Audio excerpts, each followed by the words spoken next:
कानून की रणभूमि में इस समय सुप्रीम कोर्ट में वक्फ संशोधन कानून को लेकर धुआंधार दलीलें दोनों तरफ से दी जा रही हैं और इस समय जबरदस्त बहस सुप्रीम कोर्ट में चल रही है। मुख्य न्यायाधीश संजीव खन्ना की अध्यक्षता वाली 3 जजों की बेंच में पहले जमीयते उलेमाए हिंद के अध्यक्ष अरशद मदनी के वकील कपिल सिब्बल को सुना गया। उसके बाद उन्होंने सरकार का पक्ष जाना। लेकिन इसी से जुड़ी एक बड़ी खबर इस समय हम आपको बता दें, सुप्रीम कोर्ट ने वक्फ बाय यूजर के प्रावधान पर पुरानी मस्जिदों पर बड़ा सवाल उठा है। सुप्रीम कोर्ट में अधिकांश मस्जिदें तो 14वीं, 15वीं और 16वीं शताब्दी के थी, तो उनका क्या होगा। सुप्रीम कोर्ट ने कहा कि 16वीं शताब्दी की मस्जिदों के लिए तो रजिस्ट्री दिखाना इस समय असंभव होगा। तो इस पर सॉलिसिटर जनरल तुषार मेहता ने कहा कि इन्हें रजिस्ट्रेशन कराने से किसने रोका। ये जो 14वीं, 15वीं, 16वीं शताब्दी की मस्जिदें थी, उनके पास मालिकाना हक के कागजात हैं या नहीं है, उनसे रजिस्ट्री मांगी जाएगी तो यह देना उनके लिए असंभव होगा, ऐसा सुप्रीम कोर्ट ने कहा। अधिकांश मस्जिदें वक्फ बाय यूजर के तहत वक्फ की संपत्ति हैं। इस पर सॉलिसिटर जनरल तुषार मेहता ने साफ कहा कि मस्जिदों को रजिस्ट्रेशन कराने से किसने रोका था। सुप्रीम कोर्ट ने पूछा कि अगर सरकार कह दे कि यह सरकारी जमीन है तो ऐसी परिस्थिति में क्या होगा। सुनवाई के दौरान सुप्रीम कोर्ट ने कहा कि वो केंद्र को नोटिस जारी कर रहे हैं।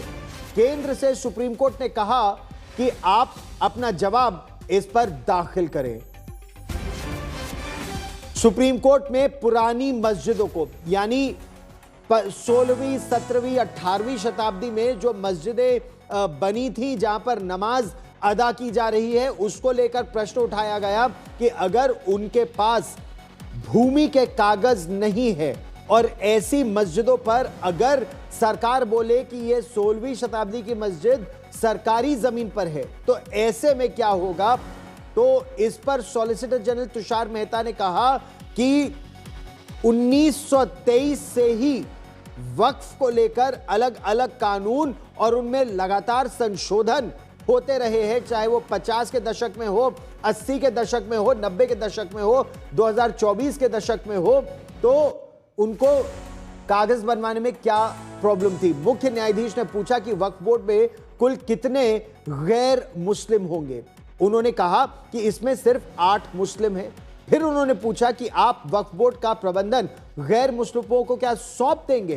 तो जवाब में तुषार मेहता ने कहा कि 22 मेंबर होंगे वक्फ बोर्ड में, केवल 2 गैर मुस्लिम, 22 मेंबरों के बोर्ड में केवल 2 गैर मुस्लिम है।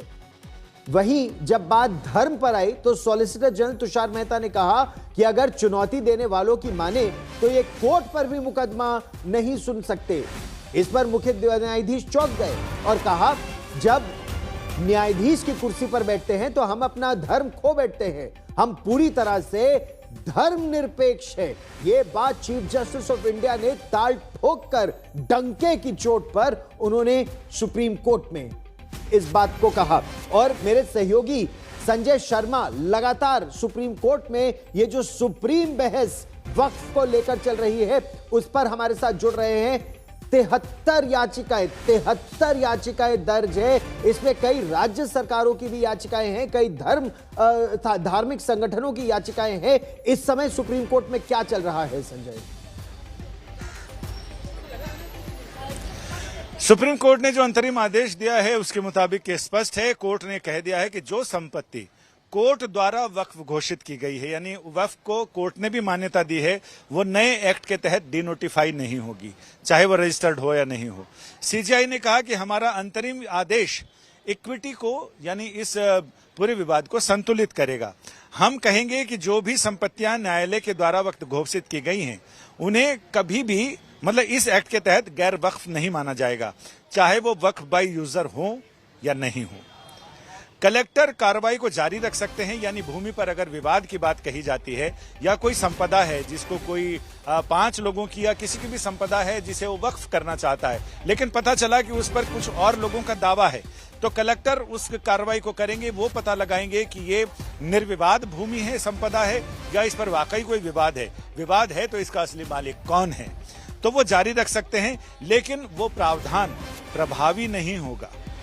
इसके साथ ही तीसरे नंबर पे यह कहा गया कि बोर्ड और परिषद के संबंध में कि पदेन सदस्य नियुक्त किए जा सकते हैं, इसको सुप्रीम कोर्ट ने हरी झंडी दी है, लेकिन अन्य सदस्य मुस्लिम होने चाहिए, ये कहा गया है। अब इसमें सरकार से पूछा था कोर्ट ने कि सरकार ये बताए कि कितने गैर मुस्लिम सदस्यों को का प्रावधान है, तो इसमें सरकार ने बड़ी चतुराई से कहा कि सिर्फ 2 लोगों का प्रावधान है, लेकिन जो एक्स ऑफिशियो हैं यानी जो कार्यकारी हैं, जो पदेन हैं, उनके बारे में नहीं बताया। अगर पदेन सदस्य भी मुस्लिम हैं तो उनको इसमें काउंट नहीं किया जाएगा, ये गैर मुस्लिम लोग गैर मुस्लिम रहेंगे।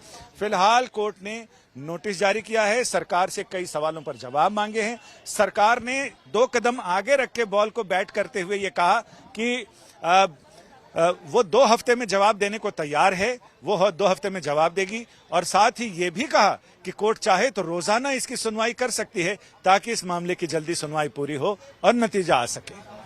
जितने भी इस पर पहलू है, जितने भी लोग कोर्ट गए थे, उनका यह पक्ष था कि ये, जैसे कपिल सिब्बल ने कहा कि ये देश के मुसलमानों के अधिकारों का प्रश्न है या उनको अपने धर्म को मानने की स्वतंत्रता का हक है। सरकार निरंतर कह रही है कि वक्फ, मस्जिद, उसका प्रबंधन वो उनका अधिकार है, लेकिन बोर्ड की जब बात आती है, जब प्रबंधन की बात आती है, तो वो चाहे हिंदू हो, चाहे मुस्लिम हो या कोई और संगठन हो, बोर्ड केवल उनका धार्मिक नहीं है, वो मैनेजमेंट है। यह सुप्रीम कोर्ट में भी सॉलिसिटर जनरल ने यह अंतर आज स्पष्ट किया।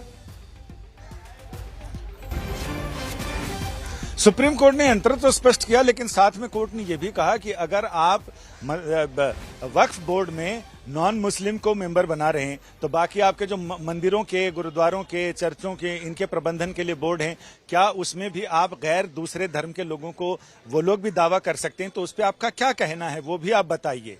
साथ ही जब याचिकाकर्ताओं ने बराबर ये मांग की कि इस कानून को रद्द कर देना चाहिए, इस पर अभी स्टे लगा देना चाहिए, तो कोर्ट ने आज ही जाके कहा कि अगर आप ऐसे स्टे की मांग करेंगे तो फिर हम याचिकाकर्ताओं को नहीं सुनेंगे।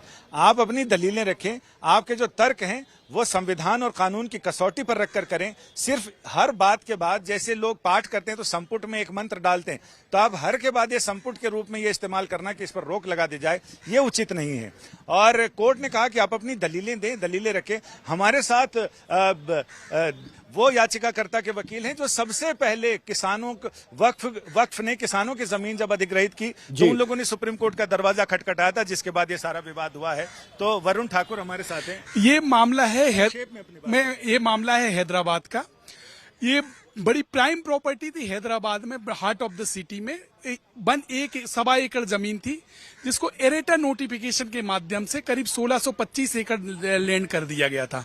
ये बड़ा इंटरेस्टिंग मामला है। और एरेटा में, ये लैटिन वर्ड है एरेटा, मींस करेक्शन की नोटिफिकेशन में 1650 एकड़ जमीन कर दिया गया था।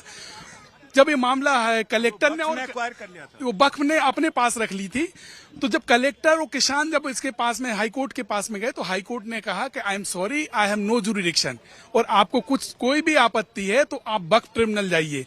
तब हम हमारे किसान और लोग, सरकार यहाँ सुप्रीम कोर्ट आए। सुप्रीम कोर्ट में तथ्य रखे गए कि इस तरीके करेक्शन के माध्यम से, इस तरीके से, सुप्रीम कोर्ट ने क्या कहा? तब सुप्रीम कोर्ट ने कहा कि ये बड़ा अननेचुरल थिंग है कि जब आप जिसकी जमीन ले रहे हैं उससे एक बार पूछिए, और करेक्शन के नाम पे इस तरीके का करेक्शन नहीं कर सकते कि 1 एकड़ से लेके 1650 एकड़ जमीन कर दी जाए। तो जब ये विवाद जब आया तो सुप्रीम कोर्ट के जज जो हेमंत गुप्ता साहब उस टाइम पे सुनवाई कर रहे थे, उन्होंने पूछा वक्फ ट्रिब्यूनल के वकील से, क्या आप अगर हमारा हाउस की नोटिफाई करेंगे